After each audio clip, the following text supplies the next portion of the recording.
What's up, y'all? I said, what's up, y'all? Look at me when I'm talking to you, bro. Nah, I'm just messing with y'all, man. This is your boy Knockout Boxing 86 TV, and we in here. So check this out, y'all. Before we get going on our video, y'all smash the like button, subscribe to the channel if you're new here, share the video, turn on your notifications, and follow me on Twitter at KOBoxing86TV. And if you got a breakdown or a prediction you want me to do, knockoutboxing86@yahoo.com is the email address. Also, check out our live shows, live every Wednesday night, 7:30 p.m. Central Time, live every Friday night, 7:30 p.m. Central Time, and live every Sunday morning, 9 a.m. Central Standard Time with the singing OG KQKC Boxing Network. The Wednesday show, hottest topics in boxing. The Friday show, breakdown and prediction show, where we break down and predict all the fights that upcoming weekend. And the Sunday show, live with KQKC, we break down and we react to all the action that we saw the weekend in boxing. So let's get to this video. So Terence Bud Crawford might move up to 154 to fight the Brian Castano, Jermell Charlo winner. This is unrealistic as shit. I'm explaining to y'all why. And y'all let me know what y'all think. So, first of all, Terence Crawford got unfinished business at 147. There's one way he could get this fight. There's one way he could get this fight. Wait for Charlo and Castano to fight. Drop his WBO belt and challenge the winner, because in the WBO rules, he can challenge the winner as a mandatory moving up to the next weight class from 147 to 154. So he could do that. He could do that. They would have to order that fight for him. He could do that. That's the only way that is possible. But I think it's unrealistic, because I think the PBC would find a way to freeze him out, bro. Whether that means the winner dropping only the WBO belt, underbidding on it. It's just so hard to think that he gonna move up and get the winner when all the smoke that, unless he signs to the PBC, all the smoke that he wants at 147 and 154, it's all there, bro. It's all there.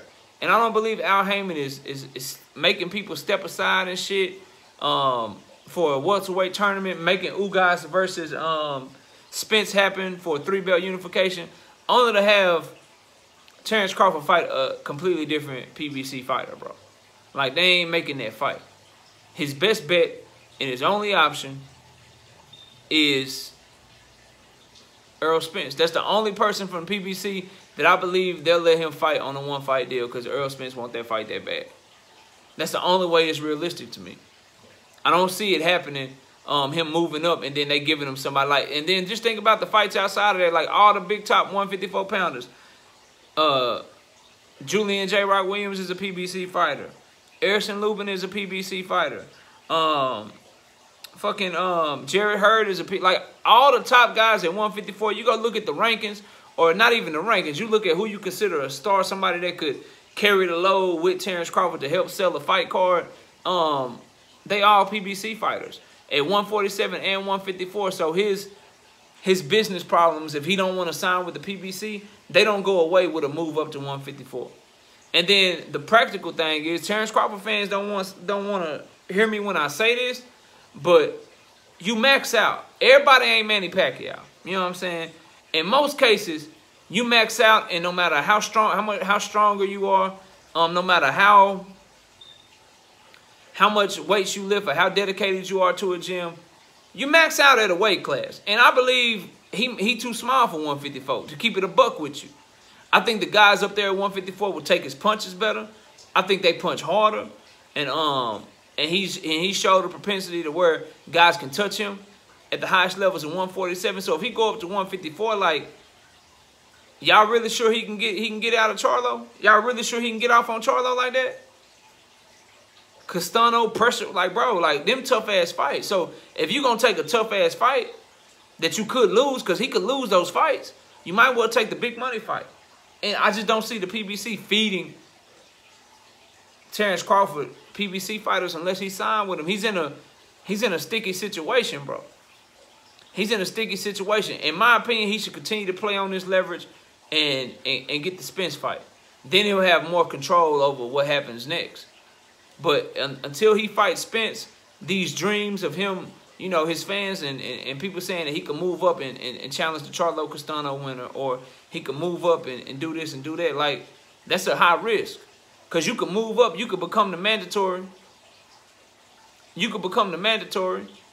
And then Charlo or Castano, they be like, we don't want this WBO belt no more. And then boom, now you the mandatory, you fighting for a vacant belt against a fighter that nobody knows. And then you win the WBO title, and then you right back to square one where you getting boxed out.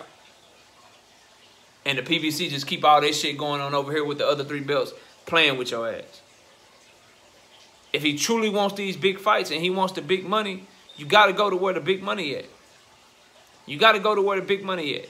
And Terence Crawford gotta either sign with the PBC, or he has to be independent, and he gotta take what they offering him with Spence.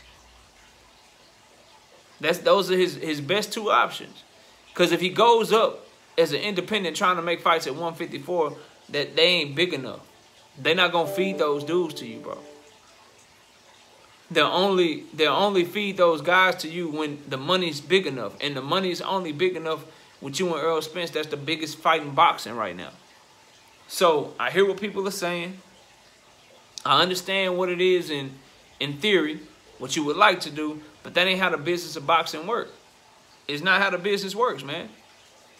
The PBC controls 154. They got all the big fights already with or without Terence Crawford. The PBC controls 147. They got all the big fights, but the caveat there is the biggest fight we all know to be is between him and Spence at 147. So fans have been pushing for it so much, the PBC can't ignore that shit. They're going to practically try to ignore his ass if you go up to 154. I guarantee you that. Straight up and down. So his best bet in this move, he's kind of off on an island by himself with all these guys over here. His best bet is to come off of this island and come over here with everybody else. A, or B, make the fight that fans are calling for that's so big that they can't ignore it, to where their power and their leverage and all that shit don't matter. At the end of the day, ain't nobody trying to hear that shit no more when it come to you and Errol Spence. We just not trying to hear that shit. Point blank, period. So Terence Crawford has a decision to make, man. And it's a very simple one in my opinion. You got your shit going on with Bob Arum. That's cool. Hopefully you win that shit. I'm on record. I'm going to keep saying that. I'm rooting for him. Win that shit. Get as much money as you can out of him, bro. I'm rooting for you to win. But in the meantime, you got to fight.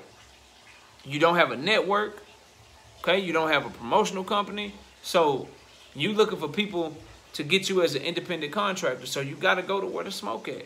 You looking for people to come give you fights. All your best fights. Keith Thurman at 147. Errol Spence at 147. That's with the PBC, bro. All the ones at 154 with the PBC. The only big one that's not with the PBC is Jerron Boots Ennis.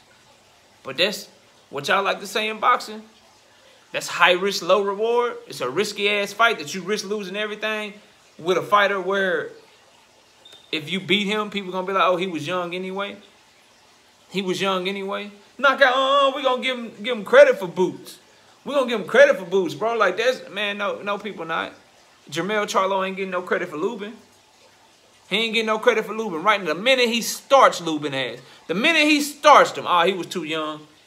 He wasn't ready. He stepped up too soon. So you taking on a dangerous ass fight if you Terence Crawford.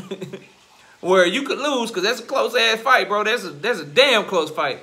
And if you lose, people going to be like, damn, you got beat by a contender/prospect. And if you win, people going to be like, and it could even be in devastating, like, Jermell Charlo starched Erickson Lubin, bam, in the middle of round 1, bro. First 30 or 45 seconds of the fight over. Dominated that boy, put that boy to sleep. Man, Lubin was too young. He got to build himself back up. He'll be okay. Charlo was supposed to do that. But leading up to that fight, people wasn't talking like that. I wasn't on YouTube, but I've been watching boxing a long-ass time. And I was on YouTube in comment sections and shit.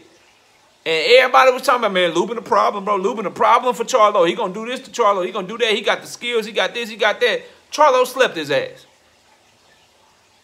Terence Crawford could go in there and sleep Jerron Boots Ennis, and he ain't going to get no credit, bro. None whatsoever. So that's your best option?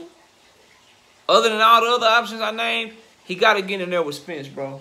He have to. That's my thoughts. Y'all let me know what y'all think. Comment down below. Smash the like. Subscribe to the channel. Share the video. Turn on your notifications. And follow me on Twitter at KOBoxing86TV. If you got a breakdown or prediction you want me to do, knockoutboxing86@yahoo.com is the email address. I appreciate y'all watching the video. Enjoy the rest of your day. And with that, we out of here. Peace, y'all.